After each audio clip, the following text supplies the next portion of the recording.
Walker County parents were not allowed to speak their minds at public school board meetings, but that has changed tonight.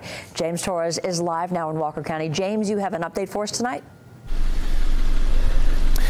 Yeah, Kim, well, this new policy basically says that if you want to speak at a school board meeting, you have to first meet with the superintendent, and he has a pretty strict timeline for when he can put your name on the agenda. Well, people who attended tonight's meeting say they have their doubts about this new policy.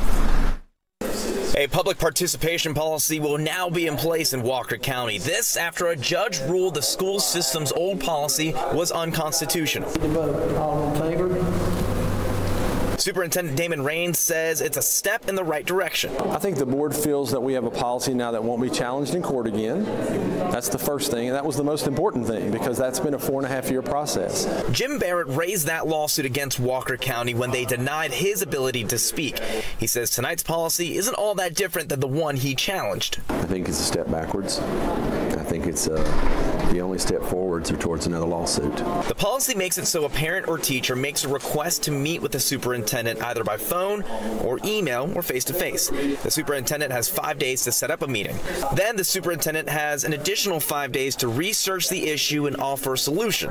Should a person still want to address the board then, they'll have another 3 days to say so. I would rather solve the problem there and then use this for board business. While some are already critical of the new policy, Buddy Presley says he's just happy one is finally in place. I'm glad they got a policy now. I'm probably going to be the first one to use it. Presley says he does see a resemblance in the old policy, but believes the one accepted tonight is new and improved. It's not a lot different. It just sets a time period where the superintendent can't stall you out forever and then you not be able to speak. So, but we're ready to speak. And the Board of Education was considering a clause that would allow people to speak and sign up to speak to the board the same day as a meeting. That way they didn't have to go through that whole process. That was something that school board member Karen Stoker said that she wanted to see in this policy, but tonight she motioned to have it removed. Right now we're live in Walker County. I'm James Torres, News Channel 9.